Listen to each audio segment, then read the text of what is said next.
मैं आपको ये सारी बातें बताना नहीं चाहता था, क्योंकि ये मेरे परिवार का मामला है, पर्सनल मैटर है।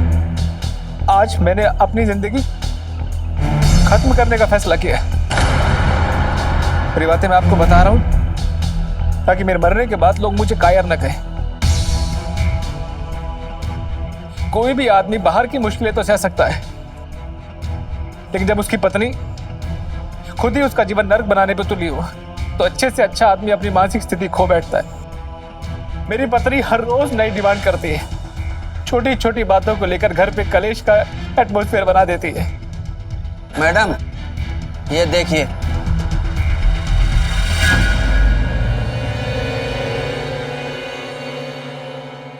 कहते हैं पति पत्नी का रिश्ता स्वर्ग में तय हो जाता है, जमीन पर इस रिश्ते को रस्मों और रिवाजों द्वारा स्थापित किया जाता है। दुनिया का ये खूबसूरत रिश्ता प्यार, समर्पण, विश्वास और उत्तरदायित्व जैसे महत्वपूर्ण स्तंभों पर टिका होता है।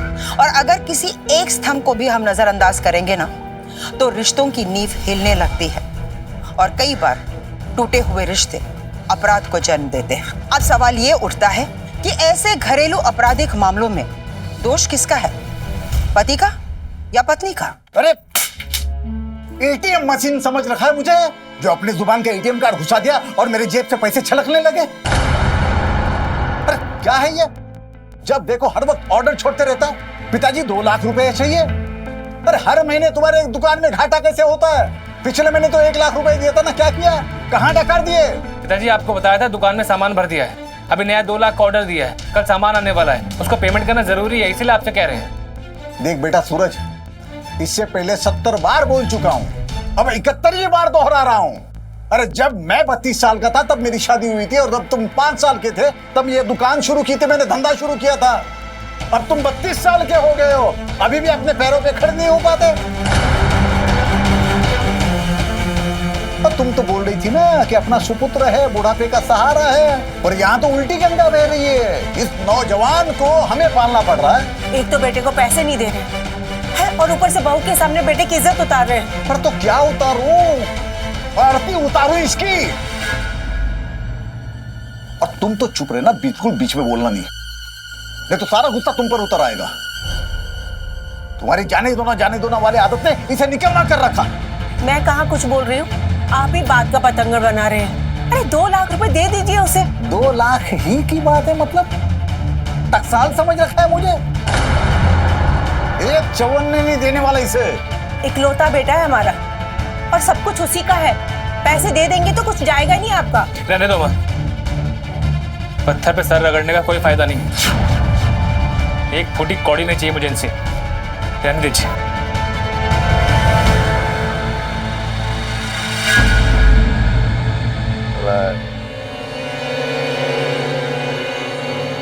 सूरज जी रुकिए ना, क्यों इतना गुस्सा कर रहे हैं आप? वर्षा जी क्या करूं, उनके घर में रुक के मैं 2 लाख मांग लिया, ऐसा लग रहा है कि बहुत बड़ा गुनाह कर दिया हूं मैंने, फांसी पे लटका देंगे मुझे। माँ बाप की बात का इतना क्या बुरा मानना। चलिए खाना खा लीजिए। चलिए वर्षा बैठिए, आप खाना लगा रही हूँ, खाइए आप। अब तुम 32 साल के हो गए हो, अभी भी अपने पैरों पे खड़े नहीं हो पाते। नहीं, अच्छा इनके घर का अन्न भी नहीं खाना मुझे, बस भी ना हो जाए कि मेरी जान न चली जाए। रुकिए,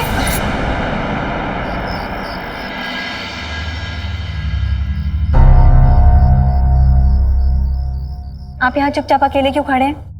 मैं कब से आपको आवाज दे रही हूँ।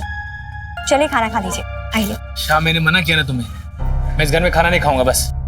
इतनी भी क्या नाराजगी? देखिए मेरे पास एक रास्ता है जिससे सबकी प्रॉब्लम सॉल्व हो जाएगी। वर्षा, रेत में से तेल नहीं निकलता है। इतने टाइम से तुम मेरे साथ हो, तुम भी समझ गई होगी कि माँ और बाबूजी कैसे हैं। आप माँ जी को क्यों दोष दे रहे हैं? वो तो हमेशा आपका पक्ष लेती हैं ना। वो बस दिखावा करती हैं, करती वही हैं जो बाबूजी चाहते हैं। मेरी बात सुनिए, शादी के समय पापा ने श्रीधन दिया था, उसमें तो मेरा अधिकार है ना। पूरे 2 किलो सोने के जेवर दिए थे। मैं समझा नहीं, कहना क्या चाहती हो?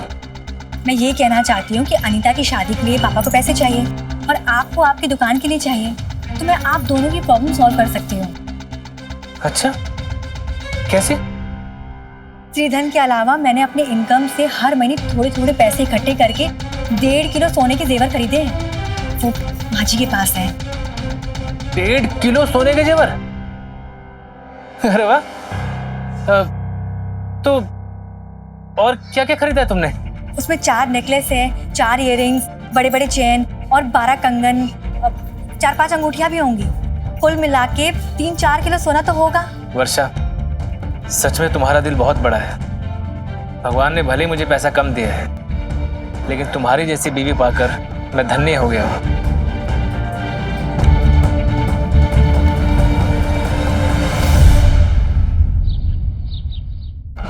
अरे कोई स्त्रीधन पुरुष धन नहीं होता, सोना सोना होता है। सोने का कोई जेंडर नहीं होता। और जिस चिंदी पर स्त्रीधन के लिए तुम लोग इतना बेचैन हो रहे हो, उस चिंदी पर सोने को बैंक में रखने का हर महीने का खर्चा आता है हमको। इस जमीन में गाड़ के नहीं रखे सोना को। बाबूजी, मेरे पापा ने चिंदी पर सोना नहीं दिया था, पूरे 2 किलो सोने का गहना दिया था। मुझे वो पूरा गहना चाहिए। इसके अलावा मैं आप लोगों से कुछ नहीं मांग रही हूँ। पर कुछ कैसे नहीं, बहुत कुछ तो बोल गए तुम। बेटा तो बेटा, आप तो बहू भी हिसाब मांग रही है हमसे। नहीं बाबूजी, आप ही बताइए, अपने कीमती सामानों का हिसाब रखने में कोई बुराई होती है क्या? और वैसे भी स्त्रीधन बेटी का बाप तो उसकी सुरक्षा और उसके भविष्य के लिए देता है ना। मेरा इतना अधिकार तो बनता है कि जब मुझे उसकी जरूरत हो तो मैं ले सकूं आप लोगों से। अधिकार, अधिकार? अरे हमारे इकलौते वारिस ने कभी अधिकार की बात नहीं की आज तक। तो तुम्हारी बीवी तो 2 कदम आगे निकल गई तुमसे। बाबूजी, आप मेरी बात का गलत अर्थ निकाल रहे हैं। उन गहनों पर मेरा सामाजिक और कानूनी अधिकार है और मुझे वो गहने चाहिए। देखिए, मैं आप लोगों से प्यार से बोल रही हूँ कि वो गहना मुझे दे दीजिए, वरना मैं किसी भी हद तक जा सकती हूँ, कुछ भी कर सकती हूँ। क्या कहा तुमने? सुना तुमने? अरे ये कुछ भी कर सकती है, ये किसी भी हद तक जा सकती है, ये अपने ही घर में मुझे धमकी दे रही है। बाबूजी, आप तो तुम्हारे माँ बाप ने क्या तुम्हें यही संस्कार दिए कि ससुराल में जाके सास ससुर को धमकी दो? नहीं माँ जी, मैं आप लोगों को धमकी नहीं दे रही हूँ। मैं बस इतना कह रही हूँ कि उन गहनों पर मेरा अधिकार है, मुझे बस वही चाहिए। अरे क्या मेरा मेरा मेरा मेरा लगा रखा है? हम लोग पराया है क्या? तुम्हारे मायके वालों ने यही संस्कार दिया तुमको? बाबूजी, संस्कार की बात आप मत कीजिए। वो आपसे आपके पैसे नहीं मांग रही है, अपने गहने मांग रही है। उस पर उसका अधिकार है, उसका हक है। हे भगवान, 2 दिन की आई बहू ने पिला दी गुट्टी, लल्ला फंस गया बीवी के छल्ला में। पर जिन माँ बाप ने जन्म दिया, पाल पोस के बड़ा किया, उनको तो तूने स्वाहा कर दिया ना।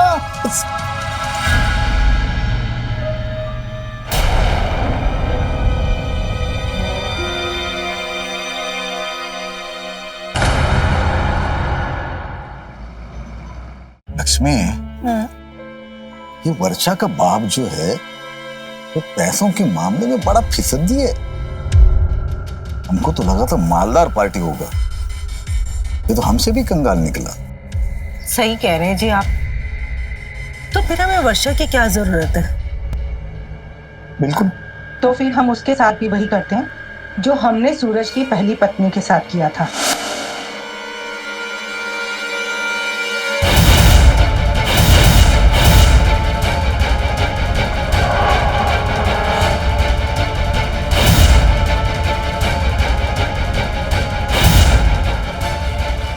साल में 2 बहुओं की मौत, पहले कमला फिर वर्षा। कई लोगों को हम पर शक ना हो जाए। और फिर सूरज। वर्षा, खुश रहो बेटा। अच्छा पापा, अपना ध्यान रखिएगा और मेरी चिंता बिल्कुल मत कीजिएगा। चिंता तो कुंडली में लिखवा के आए हैं बेटा, अब उसे कैसे टाला जा सकता है? पापा आप वर्षा चले, देर हो रही है। सूरज बाबू बहुत कम समय के लिए आए, बिल्कुल भी अच्छा नहीं लग रहा है। 1 कप चाय भी साथ में बैठकर नहीं पिए। पापा, अगली बार फुर्सत से आऊंगा और चाय नाश्ता दोनों करके जाऊंगा। पर अभी इजाजत दीजिए, मुझे एक जरूरी काम है।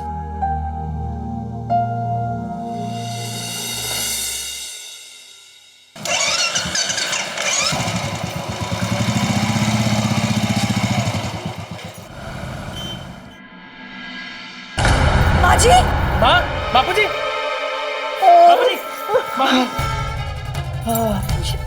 क्या हो गया? बापूजी, अब ठीक है? माँ जी, ये सब क्या हो गया? सब कुछ खत्म हो गया। उन लोगों ने हमें बहुत मारा और सब कुछ लूट कर ले गए। बेटा बेटा शायद उन्हें भनक पड़ गई थी कि हमने बैंक से गहने लाए हैं घर पे। समझ में नहीं आ रहा बहू, तुम्हें क्या जवाब दूं मैं? हमें तो पता नहीं किसने किया। हम तो बहू के गहने बैंक से लाए, हमने अलमारी में रखे, एकदम सुरक्षित रखे थे। वो बहुत मारा रे, बहुत मारा है। हमने सोचा कि बहू आएगी, बहू को उसके गहने वापस सौंप देंगे, इससे पहले कि तुम लोग आओ। वो चोर आए और गहने लेके गए रे, बर्बाद हो गए।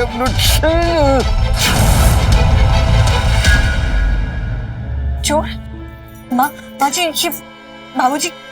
बेटा हमने बहुत गहने चुराने की कोशिश की, हम बहुत उलझे। देखो ना, उन्होंने हमारी मार मार के क्या दशा कर दी और सब कुछ लूट कर ले गए। क्या? मेरे गहने चोरी हो गए? माँ जी, सूरज जी क्या बोल रहे हैं? शाह वर्षा, तुम टेंशन मत लो, सब ठीक हो जाएगा। हम पुलिस के पास चलते हैं, कंप्लेंट लिखवाते हैं। पुलिस उन चोरों को जरूर ढूंढ निकालेगी, टेंशन मत लो, मिल जाएंगे घर। बाबूजी, हाँ, हम अस्पताल चलते हैं पहले। नहीं बेटा, पहले तो पुलिस स्टेशन जा। ठीक है, पहले पुलिस के पास जाते हैं, कंप्लेंट लिखवाते हैं, फिर वहां से अस्पताल चलेंगे, ठीक है? वर्षा, तुम टेंशन मत लो, सब ठीक हो जाएगा, मिल जाएंगे गहने, पुलिस ढूंढ निकालेगी। आइए आइए बाबूजी, आइए, उठिए, आराम से आराम से। भगवान, क्या हालत कर दी मेरी।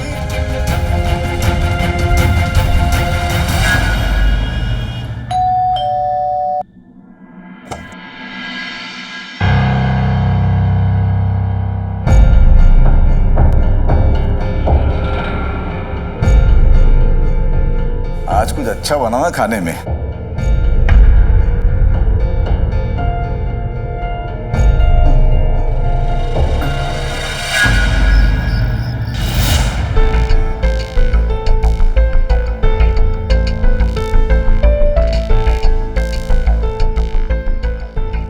वर्षा, क्या सोच रही हो? देखो वर्षा, पुलिस अपना काम कर रही है, वो जल्दी चोरों को पकड़ लेगी। आओ खाना खा लेते हैं, आओ। वर्षा, तुम्हारे ज्यादा सोचने से तुम्हारे गहने वापस नहीं आ जाएंगे। वर्षा, क्या हुआ? क्या सोच रही हो तुम? नहीं, कुछ भी नहीं। देखो, तुम कुछ तो सोच रही हो, सच बताओ, क्या बात है?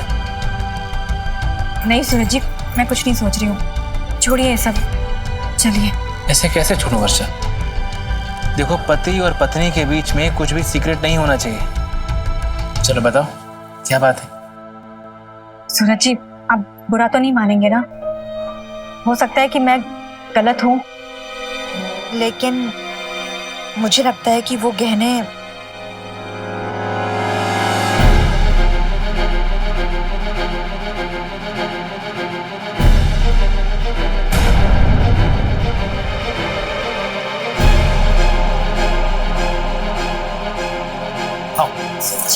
आपने कहे ना।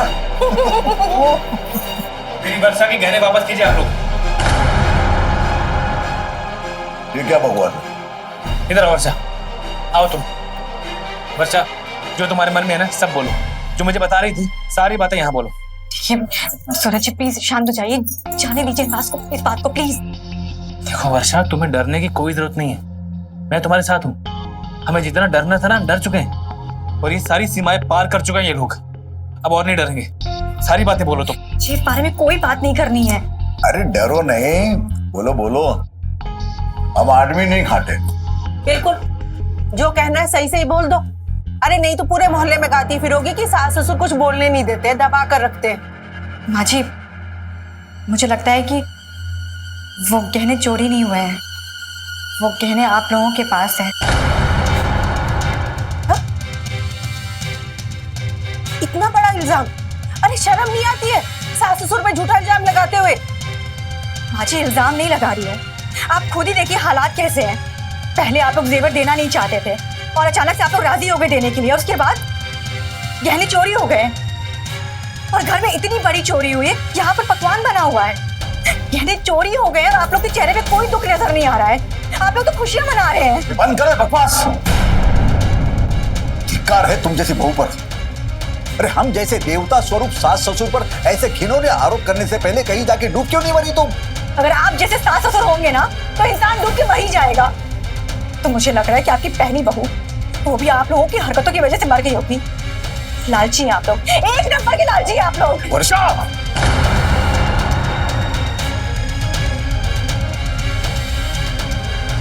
पापा बहुत हो चुका था। अपना अपमान तो मैं सह सकता हूँ, लेकिन कोई वर्षा का अपमान करे, उसके बारे में बुरा भला कहे, ये मैं नहीं सुन सकता।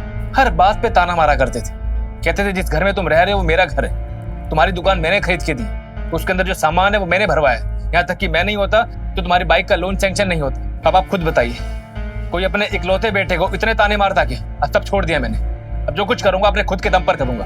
अब मेरे अकाउंट में कुछ पैसे रखे हैं, मैं और वर्षा किसी किराए के घर में शिफ्ट हो जाएंगे। सूरज बाबू, किराए का घर लेने की क्या जरूरत है? ये भी तो आप ही का घर है।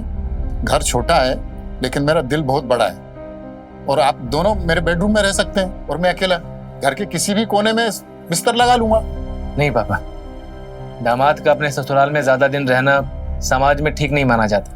मैं जल्दी कोई किराए का घर ढूंढ लूंगा, हम किराए पे ही शिफ्ट हो जाएंगे। देखिए सूरज बाबू, मैं भी आपके पिता समान ही हूँ, और मैं तुम दोनों को यहाँ से जाने दूंगा तभी दूसरा घर ढूंढोगे ना। सच कहा पापा, जो तकलीफ में सहारा देता है वो बाप से कम नहीं होता, बल्कि असल बाप से भी बढ़कर होते हैं। बस वैसे बेटा, पिता तो पिता ही होता है, और पिता का ऋण ना हम 7 जन्मों तक नहीं चुका सकते। पर आज मैं तुम्हारी खुददारी देखकर बहुत प्रभावित हो गया। धन्य हो गया मैं तुम जैसा दामाद पाकर। स्त्री धन पर औरत का अधिकार है, उसे हड़पना गैर कानूनी है। उम्र के तीसरे पड़ाव में दौलत के लिए गंगाधर और लक्ष्मी के मन में इतनी लालच, यहाँ तक कि इन पैसों के लिए वो संबंधों को, इंसानियत को भूल गए। अपने बेटे और अपनी बहू को घर छोड़ने के लिए मजबूर कर दिया। अगर आप ये सोच रहे हैं कि ये केस बस इतना ही है तो आप गलत सोच रहे हैं। ये इस केस की आधी तस्वीर है। एक बहुत बड़ी साजिश रची जा रही है जिसके निशाने पर वर्षा है। जो वर्षा के साथ होने वाला है वो बहुत ही निंदनीय और भयानक है, और दुनिया में किसी भी पत्नी के साथ या किसी भी बहू के साथ ऐसा नहीं होना चाहिए।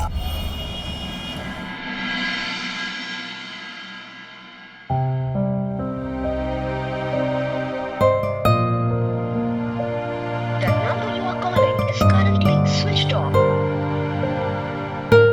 The number you are calling.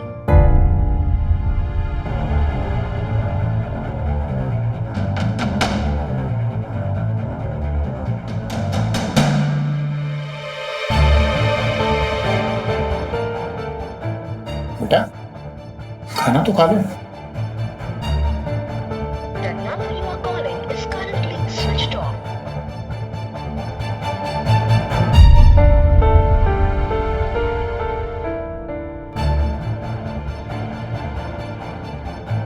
Phone क्यों ऑफ जा रहा है?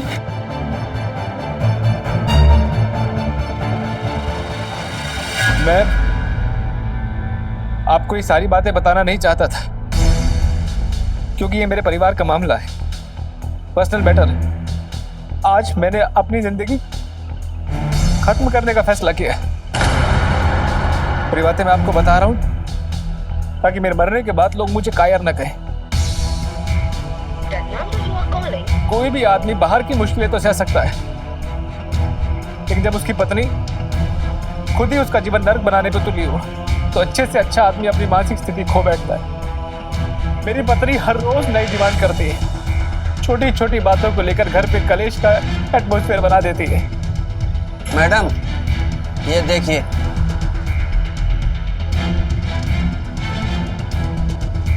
मैं उसके बारे में आपको आगे बताऊंगा, लेकिन उससे पहले मैं आपको उसकी आवाज सुनाना चाहता हूं।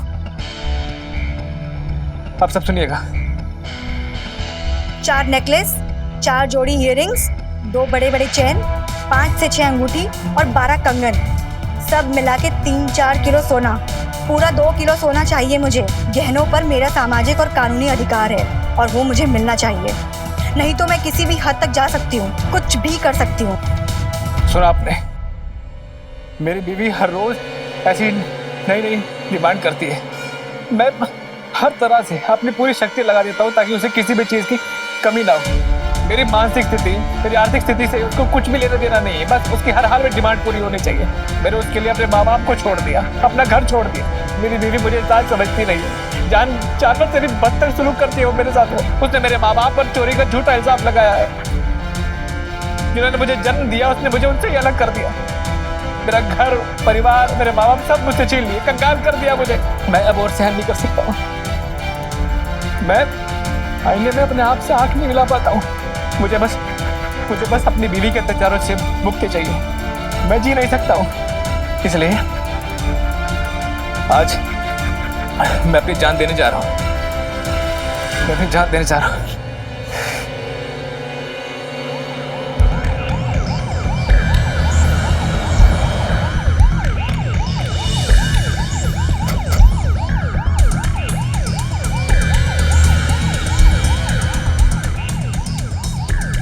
एक बार मेरी बात सुन लीजिए प्लीज, मुझे बता दीजिए सूरज जी कैसे है, वो कैसे, वो ठीक तो है ना?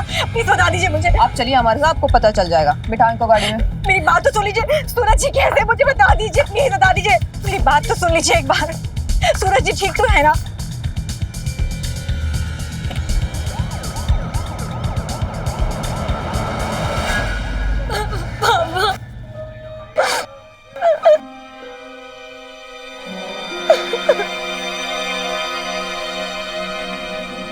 हेलो,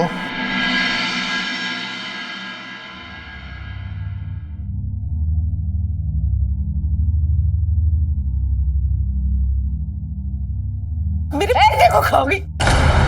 पुलिस स्टेशन है, घर नहीं आपका। लेके जाओ इसको।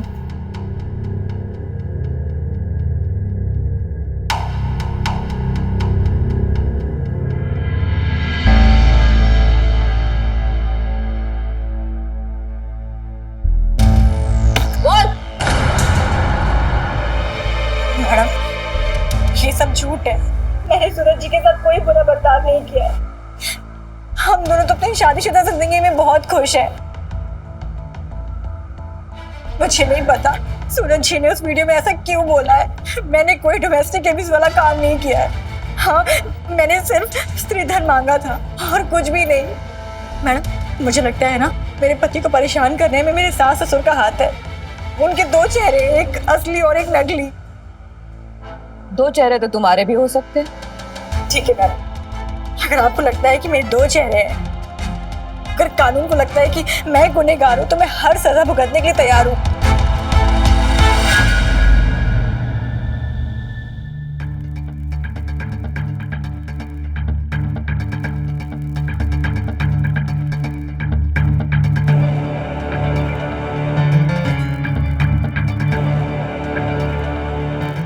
कोर्ट के आदेश के मुताबिक तुम अपने पति और सास ससुर के आसपास भी मत दिखना, समझी? आप इन्हें ले जा सकते हैं। Thank you.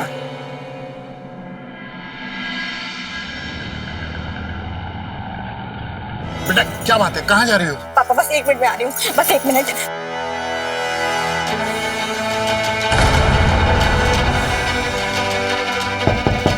सूरज जी दरवाजा खोलिए। बेटा ये तुम ठीक नहीं कर रही हो, वापस आ जाओ। इंस्पेक्टर साहिबा ने तुम्हें मना किया है ना। बाबूजी, माँ जी दरवाजा खोलिए। बाबूजी। बेटा वापस चलो बेटा।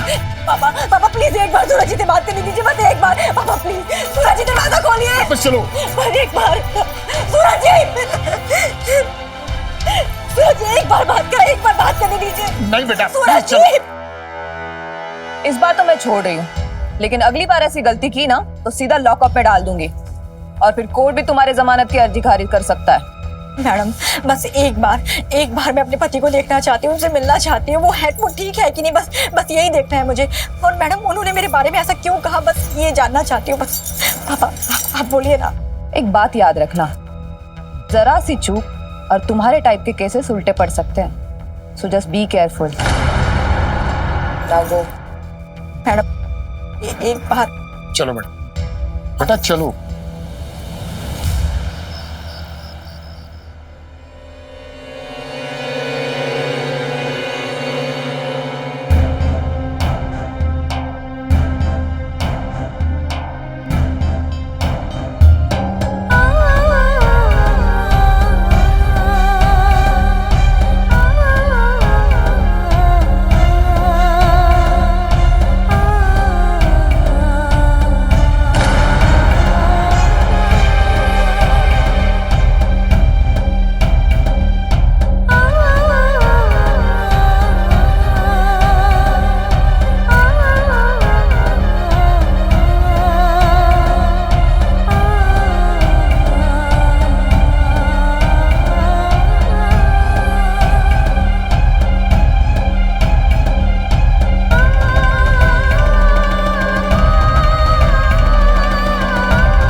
बात तो सुनिए।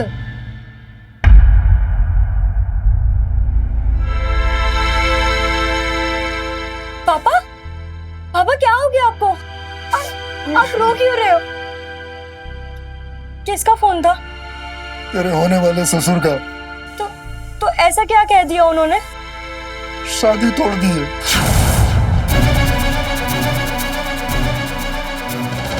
कह रहे थे कहीं आपकी छोटी बेटी भी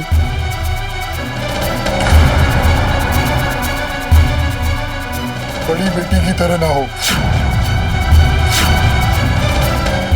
और मजबूरी में उनके बेटे को सुसाइड ना करना पड़े,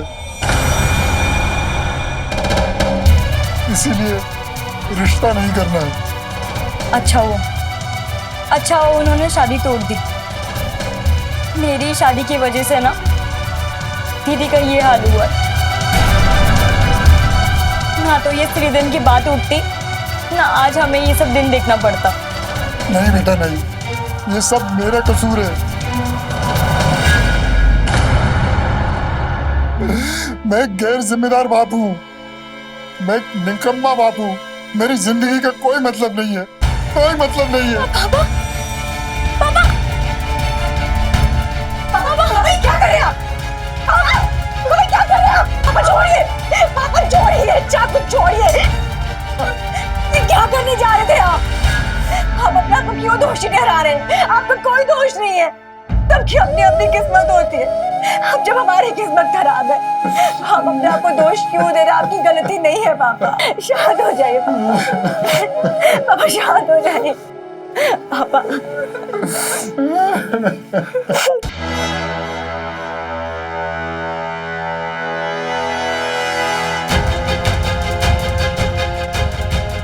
देखिए दुकान बंद थी इसलिए आपका काम नहीं हो पाया। थोड़ा टाइम दीजिए, आपका काम मैं कर दूंगा, आपका फोन ठीक हो जाएगा। अभी ये मत चलिए। सूरज जी, तुम ये क्या कर रही हो? देखो जाओ यहाँ से, तुम जाओ। देखो बाबूजी को मालूम पड़ गया ना, वो पुलिस को फोन करेंगे। तो मैं नहीं चाहता हूँ कि तुम जेल जाओ। जाओ यहाँ से। बस एक बार मेरी बात सुन लीजिए। आप मुझे इतना बता दीजिए, आपने जो वीडियो बनाई थी वो क्यों बनाई थी? क्यों बोला आपने ऐसा? और डिवोर्स पेपर क्यों भेजा आपने? मैं जानती हूँ कि माँ जी और बाबूजी ने आपको मजबूर किया है ना, सच बोलिए, है ना? वर्षा, मुझे तुम्हारे किसी भी सवाल का जवाब नहीं देना है। जाओ यहाँ से, मैं अकेला ही ठीक हूँ। बीवी के नाम से नफरत हो गई है मुझे। समझ गया हूँ मैं, शादी का मतलब बर्बादी होता है। हटो तुम। सूरज जी मेरी बात तो सुन लीजिए। सूरज जी, सबसे पहले वर्षा ने अपने गहने खोए, उसके बाद अपने पति के साथ वो बेघर हुई। अपने पति को आत्महत्या करने के लिए उकसाने का इल्जाम भी लगा वर्षा पे, और अब बात देखते देखते तलाक तक पहुंच गई। सामाजिक बेइज्जती की वजह से वर्षा की बहन का रिश्ता भी टूट गया। इस दुख और दर्द की वजह से वर्षा के पिता ने आत्महत्या करने की कोशिश की। इस केस में सबसे चौंकाने वाली बात यह है सूरज का वर्षा के प्रति उसका बदला हुआ बर्ताव। क्या यह बर्ताव अचानक से हुआ है या फिर वर्षा के साथ शुरुआत से ही कोई खेल खेला जा रहा है? क्या वर्षा की तरह सूरज भी इस केस में सिर्फ एक विक्टिम है या फिर अपराधी? और अगर ऐसा है तो सूरज ऐसा क्यों कर रहा है? जो सच आपके सामने आने वाला है वो आपके मन को विचलित कर देगा, मजबूर कर देगा कि आप अपने हर रिश्ते को एक बार और परखें। ऐसी संभावना है कि वर्षा को गुजारा भत्ता कुछ भी नहीं मिलेगा। लेकिन वकील साहब ऐसा क्यों? क्योंकि सूरज के नाम पे कोई भी प्रॉपर्टी नहीं है। उसकी बाइक भी उसके फादर के नाम पे है। लेकिन वकील साहब दुकान तो है ना, आखिर कुछ तो कमाता ही होगा। दुकान भी उसने लॉस में दिखाई है, इसका मतलब नो इनकम। उल्टा उसने वर्षा से मेंटेनेंस का खर्चा भी मांगा है। मुंह में राम बगल में छुरी वाला लड़का निकला वो। जैसा उसने अपने आप को पेश किया था ना, एकदम उससे उलट निकला वो। धोखेबाज। पापा प्लीज आप सूरज जी को कुछ मत कहिए। हो सकता है कि मेरे सास ससुर ने उनको बहका दिया हो। दीदी अभी बस भी करो, आंखें खोलो अपनी। वो आदमी जैसा दिखाता है ना वैसा बिल्कुल भी नहीं है। वो पति के नाम पर ना ढब्बा है। अगर आप अभी उसके जासे से नहीं निकली ना तो बहुत बुरा होगा दीदी। प्लीज समझने की कोशिश कीजिए।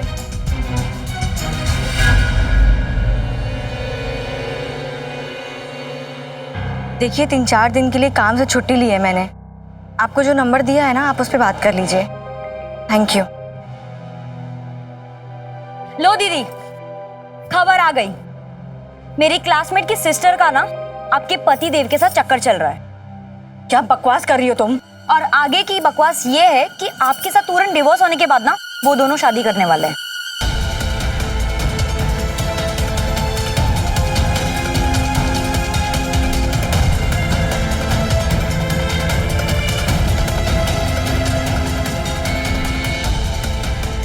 बेटी, अब तो तुम्हें समझ में आ गया होगा ना कि कितना बड़ा धूर्त है वो सूरज।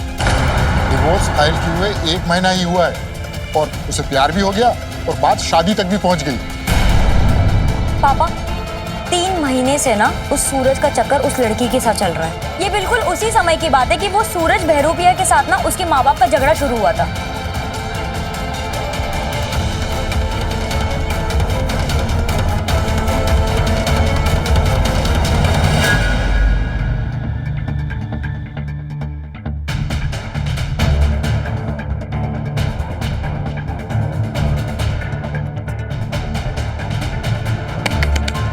यस मैडम, मुझे आपसे कुछ बताना है। बैठिए।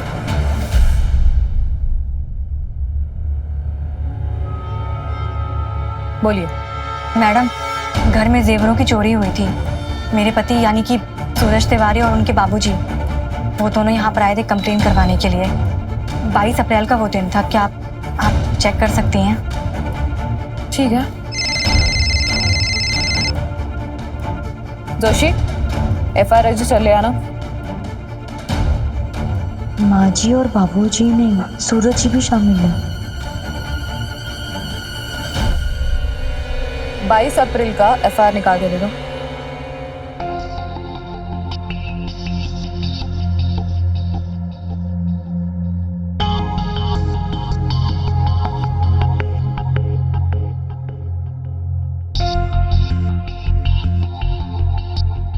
ऐसे तो कोई कंप्लेंट दर्ज नहीं है।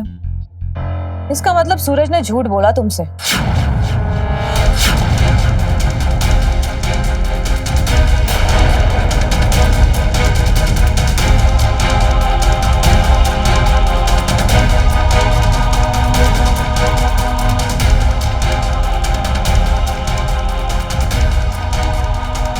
सूरज जी मेरे साथ बहुत पहले से बेईमानी कर रहे थे, लेकिन उन्होंने ऐसा किया क्यों? अनीता, सूरज, अंदर चलो।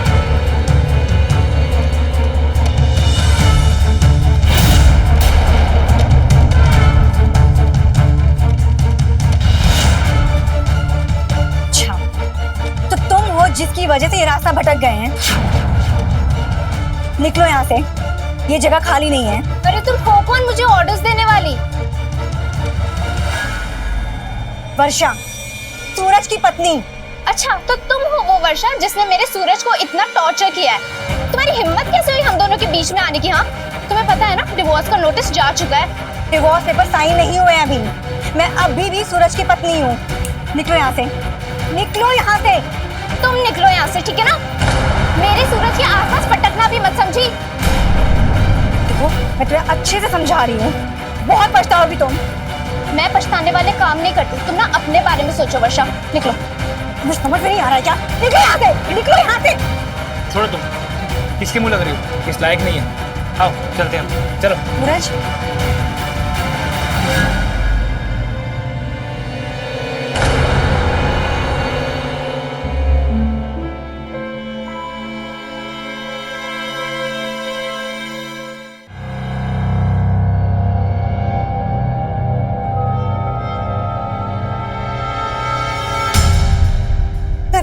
कनिका के घर वालों ने शादी के शगुन में इतने सारे गहने दे दिए, तो सोचो शादी में क्या क्या देंगे। अरे हाँ, मैं तो ये सोच रहा हूँ कि 1-4 पहिया भी देने को बोले उसके पापा। इतने रईस है, हो सकता है एक SUV दे दे। शांति से शादी संपन्न होगी तब ना। तू ऐसा क्यों बोल रहा है? अरे एक बार तलाक हो जाने दे, फिर देख मैं तेरी शादी धूमधाम से कराऊंगी। हाँ, तलाक और शादी के बीच वो अपशगुन जो बैठी हुई है। कौन? अरे आपकी दूसरी बहू वर्षा। जब देखो पता नहीं कहां से प्रकट हो जाती है। एक बार तो कनिका से बहस भी कर चुकी है वो। ये तो खतरे वाली बात है। वही तो, कनिका मुझ पर आंख बंद करके विश्वास करती है। उसे तो मैं संभाल लूंगा, लेकिन उसका बाप ना बहुत पहुंचा हुआ खिलाड़ी है वो। कनिका के जिद के कारण नहीं वो हमारे साथ रिश्ता करने के लिए तैयार हुआ है। अगर उसे मेरे और वर्षा की सच्चाई के बारे में मालूम पड़ गया ना, मुझे डर है कहीं पीछे ना हट जाए वो। इसीलिए मैं कहता था कि दुश्मन को सिर्फ जख्मी करके नहीं छोड़ना चाहिए, अरे काम तमाम कर दो उसका। लेकिन तुम लोगों ने मेरी एक सुनी नहीं, तो वर्षा को भी कमला के पास भेजते तो अच्छा रहता। ये खतरे वाली कहानी खत्म ही हो जाती।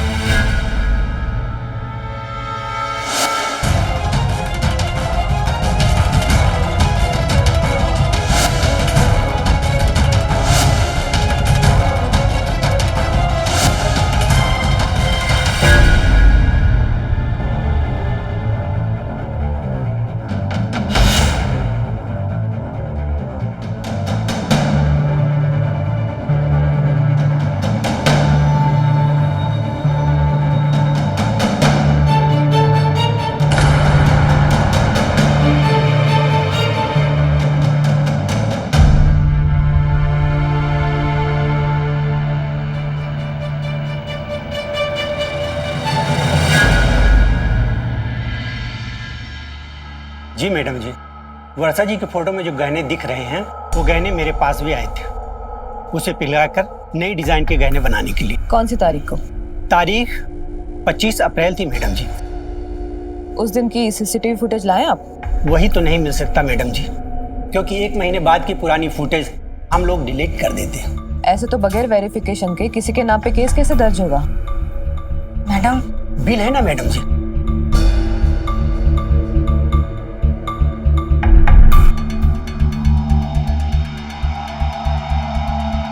तुम्हारे पास तुम्हारे ज्वेलरी के बिल्स हैं? हाँ।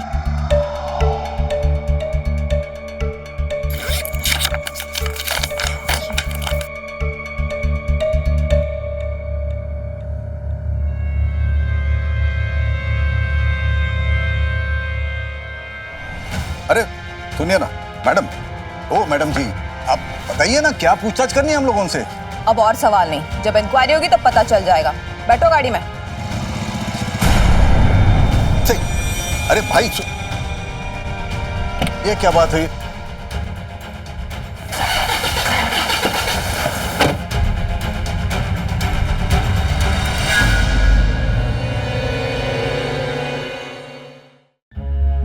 तुम लोगों ने वर्षा के जो गहने हड़पे हैं, सारा सबूत है हमारे पास, तो बेहतर होगा सिर्फ सच बोलना। कैसे आजम किए उसके गहने? जी, हमने दीपक शराफ को सारे गहने पिघलाकर नए गहने बनाने के लिए कहा था। तो ले आए नए गहने? जी। क्यों किया अपनी बहू के साथ ऐसा फरेब? मैडम जी फरेब नहीं है। देखिए दरअसल बात यह है कि वर्षा के सारे गहने हमारे पास एकदम सुरक्षित थे, लेकिन वर्षा अपनी छोटी बहन की शादी के लिए सारे गहने देना चाहती थी। अगर वो देती ना तो वापस ही नहीं आते थे, क्योंकि वर्षा की बाप की उतनी हैसियत ही नहीं कि वो गहने वापस कर सके। लेकिन वो तो वर्षा का श्रीधन था ना, और कुछ गहने तो उसने खुद खरीदे थे जिस पर सिर्फ उसका अधिकार था। जी, वो हमारे मन में लालच आ गया था और हम उससे पीछे छुड़ाना चाहते थे। मैडम दरअसल बात यह है कि सूरज अगर वर्षा को तलाक देता तो हमें वर्षा को गुजारा भत्ता देना पड़ता ना, इसलिए हमने घर से और दुकान से सूरज को बेदखल कर दिया ताकि हमें 1 रुपया भी खर्चा न करना पड़े।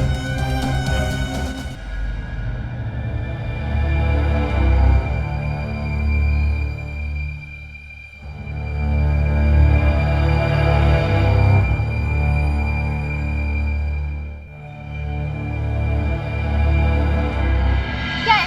क्यों मुझे बार बार कॉल करके परेशान कर रहे हो तुम? कनिका बैठो प्लीज। छोड़ मुझे। कनिका बैठो सही, मैं बताता हूँ। मुझे नहीं सुनना। कनिका मैं ना ब्रांडेड टीवी की एजेंसी लेना चाहता हूँ। उसके लिए मुझे 10 लाख रुपए की जरूरत है। मैं बाबूजी से मांगना नहीं चाहता हूँ। अगर तुम मुझे 10 लाख रुपए दे दोगी ना, मैं 1 महीने के अंदर वापस कर दूंगा। और खुशखबरी ये है कि उसका उद्घाटन मैं तुम्हारे हाथ से करवाना चाहता हूँ। झूठे मक्कार, मुझे तुम्हारी सारी असलियत पता चल गई है। मेरे पापा ने ना तुम्हारे पीछे एक प्राइवेट इन्वेस्टिगेटर लगाया था। मैं जानती हूँ तुम्हारी वर्षा से पहले भी एक बीवी थी ना, जो शादी के 15 महीने बाद ही मर गई, उसके बारे में तो तुमने मुझे कभी कुछ नहीं बताया। कनिका, उसके बारे में क्या बताता मैं? वो मेरे माँ बाप ने जबरदस्ती करवा दी थी शादी, बताने लायक कुछ था भी नहीं कनिका। अच्छा, उस शादी का कोई मतलब नहीं था और वर्षा के साथ शादी करने का भी कोई मतलब नहीं रहा। मुझसे शादी करके भी तुम थोड़े दिनों में बोलोगे ये मीनिंगलेस है। फिर क्या करोगे? मेरा मर्डर कर दोगे या मुझे भी डिवोर्स दे दोगे जैसे वर्षा के साथ कर रहे हो? फिर दूसरी लड़की को फंसाओगे, उसके साथ भी यही करोगे, है ना? कनिका, तुम मेरे बारे में गलत समझ रही हो, तुम्हें गलत फहमी हो गई है। कोई ऐसा कुछ नहीं है। कोई गलत फहमी नहीं है। आज के बाद ना मुझे अपनी शक्ल मत दिखाना, वरना यहाँ तुमसे मिलने पुलिस आएगी, समझे? कनिका, कनिका मेरी बात तो सुनो। कनिका,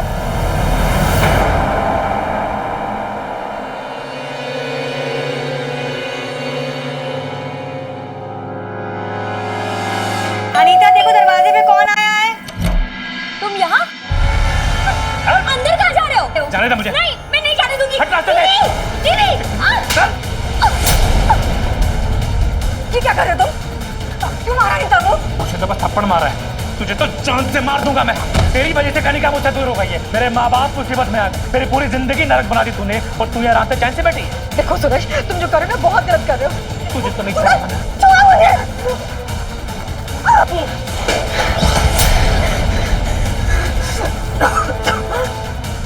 सूरज, सूरज मेरी बात सुनो। तू तो गई अब काम से, पति के हाथ से मरेगी ना तो सीधा स्वर्ग जाएगी तू। क्या कर रहे हो तुम? मेरी बात सुनो प्लीज। देखो ये जो मुक्ति दे रहा हूं मैं।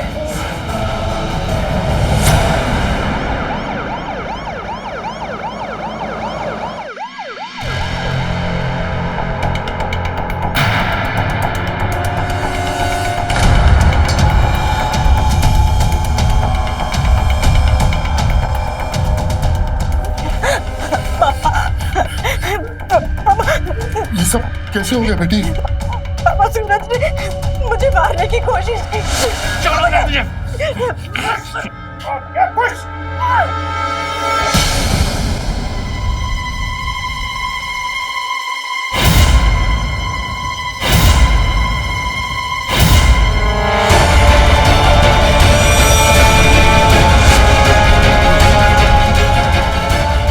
जोशी, जी मैडम। बॉडी को पोस्टमार्टम के लिए ले जाने की तैयारी करो। जी मैडम।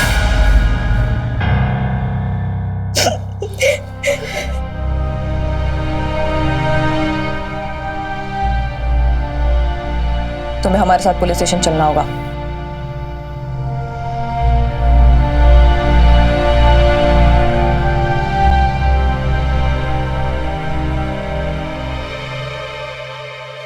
सूरज की हत्या के मामले में वर्षा गिरफ्तार तो हुई, लेकिन उसके लॉयर्स को ये उम्मीद है कि आत्मरक्षा के केस में वो बाइज्जत बरी हो जाएगी। वहीं दूसरी तरफ ये उम्मीद भी है कि लक्ष्मी और गंगाधर को आजीवन कारावास मिलेगा। शादी ब्याह के रिश्ते में जुड़ने से पहले बेहद जरूरी है कि दोनों पक्ष एक दूसरे को अच्छे से परख ले। कहीं जाने अनजाने में आप अपनी बेटी को अंधी खाई के सुपुर्द तो नहीं कर रहे हैं, या फिर दुल्हन के जोड़े में एक खूबसूरत जहर को घर तो नहीं ला रहे हैं। अपराधी हमेशा मुखौटे लगाकर ही घूमता है, इसलिए अपराध से बचना है तो अपनी नजर खुली रखिए, किसी के दिखावे में मत आइए। सच जाने बगैर कोई फैसला मत लीजिए। क्राइम अलर्ट, डरना नहीं, मिटाना है। जय हिंद।